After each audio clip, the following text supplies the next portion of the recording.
네, 우리 함께 보는 말씀은 사도행전 1장 6절에서 11절까지입니다. 같이 읽겠습니다.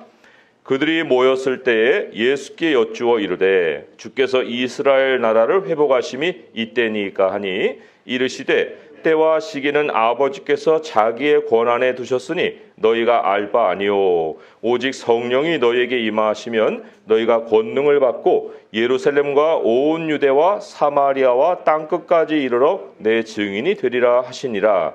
이 말씀을 마치시고 그들이 보는데 올려져 가시니 구름이 그를 가리어 보이지 않게 하더라. 올라가실 때에 제자들이 자세히 하늘을 쳐다보고 있는데 흰옷 입은 두 사람이 그들 곁에 서서 이르되 갈릴리 사람들아 어찌하여 서서 하늘을 쳐다보느냐 너희 가운데서 하늘로 올려지신 이 예수는 하늘로 가심을 본 그대로 오시리라 하였느니라. 아멘. 예. 예수님이 부활하시기 전에 40일 동안 무엇을 가르치셨을까요? 오늘 말씀 읽진 않았지만 위에 3절을 보면 40일 동안 그 후반절에 있죠. 40일 동안 그들에게 보이시며 하나님 나라의 일을 말씀하시니라 그랬어요. 하나님 나라의 일을 마지막까지 말씀을 하시고 올라가셨어요. 자, 하나님의 나라, 빌라도 앞에서 예수님이 뭐라고 했어요? 내 나라는 이 세상에 속한 것이 아니다 그랬죠. 제가 정확하게 읽어드리면 요한복음 18장 36절에 예수께서 대답하시되 내 나라는 이 세상에 속한 것이 아니니라. 만일 내 나라가 이 세상에 속한 것이었다면 내 종들이 싸워 나로 유대인들에게 넘겨지지 않게 하였으리라. 이제 내 나라는 여기에 속한 것이 아니니라. 이러셨으니 예수님이 40일 동안 하나님 나라에 대한 이야기를 하실 때 땅의 이야기를 했겠어요? 하늘의 이야기를 했겠어요? 하늘에 속한 하나님의 나라를 계속해서 이제 제자들에게 가르치고 40일간에 반복해서 알려주셨어요. 그런데 오늘 말씀 6절을 보니까 제자들의 반응이 엉뚱하죠. 그들이 모였을 때 예수께 여쭈어 이르되 주께서 이스라엘 나라를 회복하심이 이때니까? 아니 하나님 나라를 얘기했는데 질문은 왜 이스라엘 나라라고 얘기를 해요? 이스라엘 나라를 회복하심이 이때니까? 그들은 하나님 나라에 대한 얘기를 들으면서 이스라엘 나라라고 이해를 한 거예요. 계속해서. 그리고 그것은 이 세상에 속한 나라잖아요. 이스라엘 나라라는 것이. 이게 어떻게 이렇게 잘못 이해할 수 있을까? 그리고 또 그 나라에 대한 기대감이 굉장히 급해요. 이스라엘을 회복하심이 이때니까? 예수님은 먼 그 영원한 나라에 대한 말씀을 계속해서 했을 텐데 또 하셨고, 그런데 어떻게 이스라엘 나라라는 얘기를 꺼내놓고 그것도 또 이때냐고 물어볼 수 있는가? 그런 거죠. 이 제자들에게 성령이 임하지 않아서 이럴까? 이런 생각을 해볼 수 있어요. 그런데 예수님이 이들과 함께 하셨잖아요. 우리는 예수님과 함께 하지 않죠. 우리는 성령과 함께 하잖아요. 그런데 이들은 예수님과 함께 했는데 예수님이 곧 성령이세요. 보혜사. 내가 또 다른 보혜사를 너에게 보내주겠다. 그런 얘기는 예수님도 보혜사, 성령도 보혜사. 그러니까 그들은 자신들 앞에 육체로 나타나신 하나님을 만난 것이고 우리는 그 영원히 우리와 함께 하시는 하나님과 함께 하는 거기 때문에 예수님이 함께 하시는 거나 성령이 함께 하시는 거나 똑같은 거예요. 그러니까 성령이 그들에게 임하지 아니해서 이런 엉뚱한 얘기를 했다? 이건 아니에요. 이런 이유를 우리가 댈 수가 없어요. 그럼 왜 그렇게 오해를 했을까? 근데 제자들의 모습을 보면 우리 모습을 보는 것 같아요. 우리는 이미 성령을 받았고 성령을 모시고 있고 새 사람이 되었고 세상에 대해서 영의 눈을 떠서 이 진리를 깨닫고 있는 이런 상황이잖아요. 그런데 한번 보세요. 하나님의 말씀을 우리가 읽었어요. 그리고 이제 삶에 적용을 합니다. 적용을 하는데 우리가 과연 하나님의 교회를 생각하고 하나님의 나라를 생각하고 말씀을 적용하는 일이 더 많아요? 아니면 내 생활, 내 삶, 앞으로 어떻게 되지? 이런 생각으로 하나님 말씀을 적용할 때가 더 많습니까? 또 영원한 시간을 내다보고 해야 되는데 그렇지 않고 이거 당장 이루어질 수 있는 말씀일까?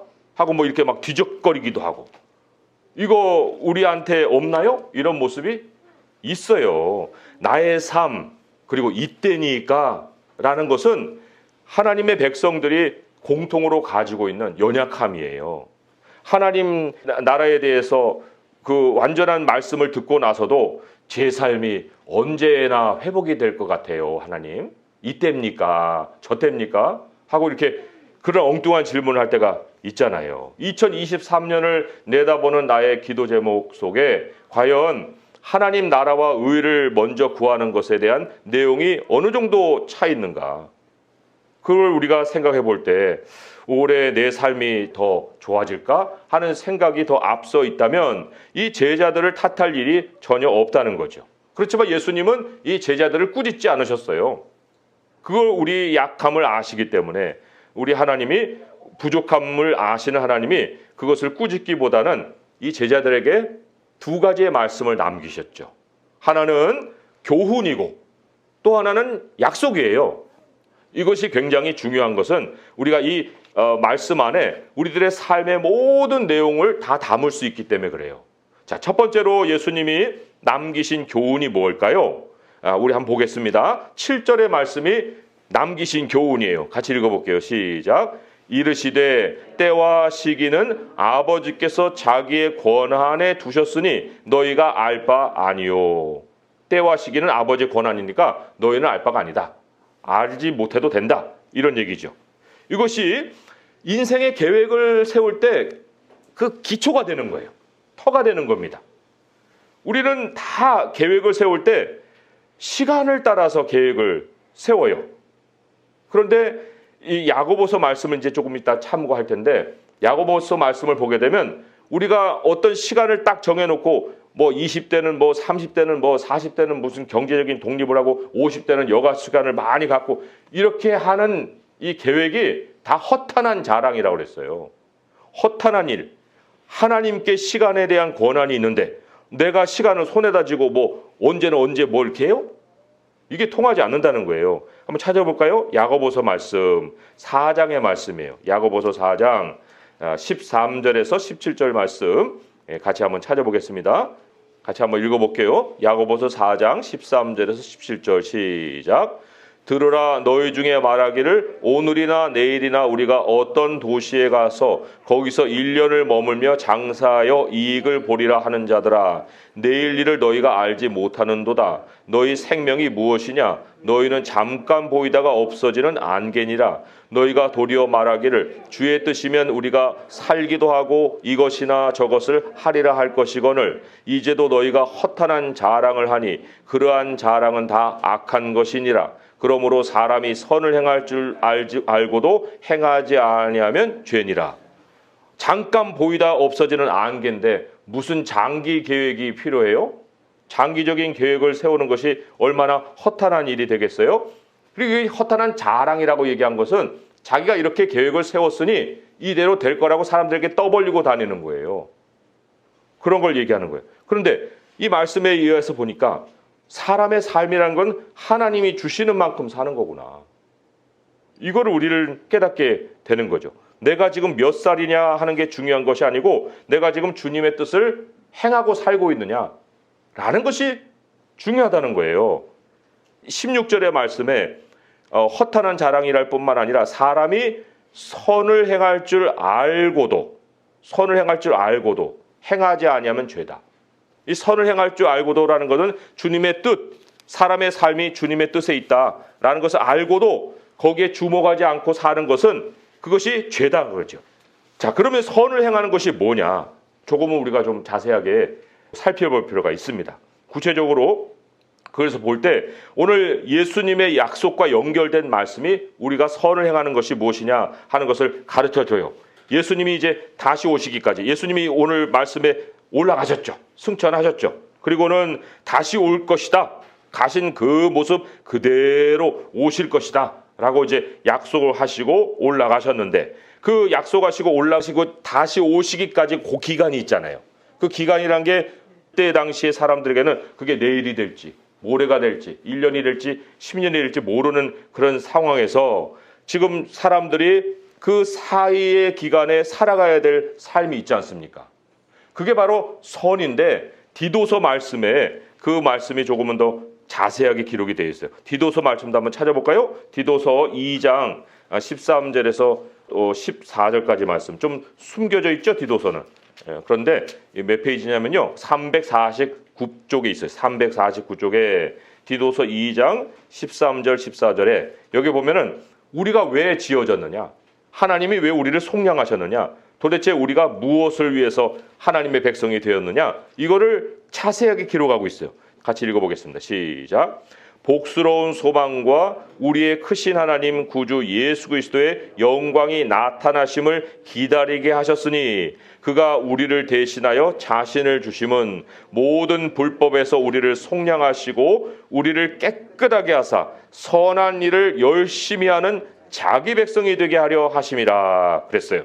지금 이제 기다리는 기간을 얘기했죠. 13절에 영광을 나타내심을 기다리게 하셨는데, 그런데 그 기다리게 하시는 그 사이 기간에 우리 주님이 우리를 낳으셨잖아요. 왜 낳으셨어요? 선한 일을 열심히 하는 자기 백성이 되게 하시려고. 그 선한 일이 주님의 두 번째 명령과 연결되어 있다고 그랬죠. 첫 번째 교훈은 시간은 하나님의 권한이다 라는 것이었고, 두 번째 명령을 오늘 본문으로 돌아와서 한번 보겠습니다. 자, 8절의 말씀. 명령이라고 우리가 이제 이해할 수 있긴 하지만, 그러나 이게 사실은 명령이라는 의미보다는 다른 의미가 있어요. 자, 보겠습니다. 8절의 말씀 시작. 오직 성령이 너희에게 임하시면 너희가 권능을 받고 예루살렘과 온 유대와 사마리아와 땅 끝까지 이르러 내 증인이 되리라 하시니라. 예, 아다르고 어다른 거예요. 성경을 읽을 때 굉장히 우리가 주목하고 주의해서 읽어야 될 것이 한 글자 한 글자예요. 자, 마지막에 뭐라고 했어요? 내 증인이 어떻게 된다고요? 되리라 그랬죠. 내 증인이 되라 라는 명령이죠. 명령을 받으면 우리는 책임을 이행해야 돼요. 그런데 여기는 뭐라고 했어요? 내 증인이 되리라 그랬죠. 되리라. 이거는 하나님의 의지예요. 하나님의 약속이에요. 내가 이렇게 하겠다라고는 하나님의 뜻이에요. 이건 사람에게 책임을 맡기는 것이 아니라 내가 그렇게 만들어 놓겠다라는 하나님의 계획을 선포를 하신 거예요. 하나님의 뜻이라는 거예요. 이게 하나님의 뜻. 내가 너에게 이렇게 하도록 할 테니 이것이 나의 뜻인 줄을 알아라. 내 증인이 되리라. 될 것이다. 이런 말씀을 전한 거죠. 그러면 사람이 왜 허탄한 자랑을 하고 또 사람이 그렇게 살다가 고생하고 뭐 겪을 거 다 겪고 다시 하나님께 돌아올까요? 사람의 고생이 어디서 나오는 거예요? 그게 바로 하나님의 뜻. 하나님이 이렇게 밝히셨는데 이거를 거스르고 살기 때문에 그러는 거예요. 하나 예를 들어볼까요? 사도행전의 바울의 얘기가 나오죠. 우리 사도행전 펼쳤으니까 26장으로 한번 가보세요. 사도행전 26장 14절에서 16절의 말씀. 거기에 왜 고생을 하느냐? 주님이 고생이란 말까지도 쓰셨죠. 사도행전 26장 14절에서 16절까지 말씀 같이 읽어볼게요. 시작. 우리가 다 땅에 엎드러짐에 내가 소리를 들으니 히브리 말로 이르되 사울아 사울아 내가 어찌하여 나를 박해하느냐. 가시체를 뒷발질하기가 내게 고생이니라. 내가 대답하되 주님 누구시니까? 주께서 이르시되 나는 네가 박해하는 예수라. 일어나 너의 발로 서라. 내가 네게 나타난 것은 곧 네가 나를 본 일과 장차 내가 네게 나타날 일에 너로 종과 증인을 삼으려 함이니라 그랬어요. 가시체를 뒷발질한다는 게 무슨 뜻이냐면요. 여기 보세요. 나귀가 있어요. 그 나귀는 가만히 이렇게 이제 짐 싣고 가야 돼요. 근데 나귀가 처음부터 그러냐면 아니에요. 뭘 올려놓으면 막 뒷발질하고 하고 수레를 막 이렇게 흔들고 그래요. 그래서 나귀 뒷발하고 수레 사이에다가 가시체를 딱 놔요. 그래갖고 뒷발질 할 때마다 그냥 찔리는 거예요. 욱 이렇게. 그러니까 그 개도 이제 알 거 아니에요. 뒷발질하면 찔리네. 그러니까 뒷발질을 안 하게 되고 이제 순수하게 이렇게 가게 되는 거죠. 그러니까 하나님의 뜻을 거스르게 되면 뒷발질하는 거랑 똑같은 거예요. 그럼 가시에 찔리죠. 그 뒷발질하기가 네게 고생이다. 왜 그 일을 계속하느냐? 하나님이 뜻한 것을 너가 알고도 선을 행할 줄 알고도 행하지 않으면 그게 죄인데 그 죄가 우리를 고생시킨다 그런 얘기예요. 지금 바울에게는 이 증인의 삶을 약속하셨죠. 그리고 하나님의 뜻이 그것이다 라고 지금 말씀을 하셨어요. 장차 내가 네게 나타날 일에 너로 종과 증인을 삼으려 함이니라 이랬죠. 이게 하나님의 뜻인데, 그런데 우리가 이 증인이라는 것을 무슨 직업으로 알고 전문 사역으로 알고 하는데 그렇지 않아요. 사도행전에 나오는 8절의 말씀은 내 증인이 되리라 라는 그 대상은 모든 하나님의 백성이에요. 모든 하나님의 백성은 반드시 하나님을 증거하는, 예수 그리스도를 증거하는 사람으로 만들어 놓으시고야 만다는 거예요. 빌립보서 말씀 제가 한 구절 찾아서 읽어드리면 빌립보서 2장 13절의 말씀이에요. 빌립보서 2장 13절 말씀에 이런 말씀이 있어요. 너희 안에서 행하시는 이는 하나님이시니 자기의 기쁘신 뜻을 위하여 너희에게 소원을 두고 행하게 하신다 그랬어요. 하나님의 뜻을 하나님 마음에만 품고 있는 게 아니라 그 뜻을 우리 마음속에 딱 이렇게 심어 놓으세요. 하나님의 뜻을 우리 마음에 딱 심어 놓으시고 우리로 행하게 하신다는 거예요. 그러니까 우리가 선을 행할 줄 아는 사람들이에요, 다. 하나님 백성은. 나 몰라요 할 수 없는 사람들인데, 그런데 그것을 안 하니 고생이다. 그 하나님의 뜻 중에 뜻이 뭐냐? 나의 증인이 되리라 하는 거예요. 하나님을 대변하는 자가 된다. 너가 너를 나타내는 삶을 사는 게 아니라 나를 나타내는 삶을 살게 될 것이다. 하나님의 의지를 얘기하시는 거예요. 그렇다고 할 때 우리가 우리 자신에게 던져볼 질문이 그거죠. 나는 하나님이 두신 자리에서 살고 있는지, 나는 하나님이 맡기신 일을 하고 있는지, 아니면 내 계획을 따라서 지금 내 잊지 말아야 될 자리에 있고 하지 말아야 될 일을 지금 하고 있는지, 이런 걸 우리가 점검해 봐야 되는 거예요. 사람들은 사실 하나님 일을 하는 것조차도 전략을 짜야 된다고 생각해요. 전쟁 전략이죠. 하지만 하나님이 우리에게 원하시는 것은 전략이 아니라 순종이야. 그렇게 말씀하시는 거예요. 전략을 아무리 멋있게 짜봐요. 하나님이 그것을 뜻하시고 우리에게 원하시고 맡기신 것인지를 우리가 확인을 안 하고 이렇게 짜는 거는 아무 소용이 없는 거거든요. 그러니까 표만 거창하지 이루어지질 않아요. 하나님의 말씀에 순종할 때 하나님이 우리의 모든 삶을 이끌어 가신다. 하나님께서 쓰시는 인생이 되기 위해서는 우리 자신을 그냥 드리면 되는 거예요. 하나님 저를 통해서 하나님이 나타내 주세요. 그러면 하나님이 모든 걸 이끌어 가시죠. 그 이끌어 가시겠다는 그 확실한 하나님의 그 표시가, 하나님의 의지가 뭘로 드러났어요? 성령이 너에게 임하시면. 우리가 하는 일이면 그냥 놔두죠. 근데 하나님이 확실하게 내가 너의 삶을 주권적으로 붙잡고 끌어가겠다 하는 의지를 나타낸 그 표시가, 증거가 성령이 너에게 임하시면 그거예요. 이게 하나님의 뜻을 하나님이 반드시 이루어내시겠다는 강력한 의지를 나타내신 것이죠. 이거 세상이 줄 수 없어요. 세상에서 발견할 수도 없어요. 하나님이 주신 성령이 우리에게 권능을 주신다고 그랬습니다. 성령의 권능. 이게 무슨 희한하고 이적 같은 일만 나타나는 이것이 아니에요. 굉장히 다양하게 우리 삶을 채우시는 하나님의 손길이죠. 여러 가지 이제 은사에 대해서도 성경은 얘기를 하죠. 예언, 섬김, 가르침, 위로, 구제, 다스림, 긍휼, 지혜, 지식, 믿음, 병고침, 능력, 영분별, 방언, 통역 이런 것도 있죠. 그런데 성품의 변화도 하나님이 성령을 주셔서 우리에게 나타나는 권능이에요. 사랑, 희락, 화평, 또 오래 참음, 자비, 양성, 충성, 온유, 절제 이런 거예요. 이게 사람이 할 수 있어요? 못합니다. 하나님이 권능을 통해서 우리에게 만들어 가시는 거예요. 하나님의 성품을 우리 안에 만들어 놓으시는 거예요. 그래서 내 증인이 되리라 하신 하나님의 약속을 우리에게 이루신다라는 말씀이죠. 오늘 말씀을 좀 정리하겠습니다. 우리가 세상을 상대해서 살잖아요. 세상 상대하고 살지 않는 사람 누가 있어요? 여기 예루살렘과 유대와 사마리아와 땅끝까지 이르러 라는 말은 하나님이 나를 증언하는 증인이 되게 너를 만들겠는데, 그런데 너 그냥 네 동네에서만 이렇게 움직이는 거 아니야.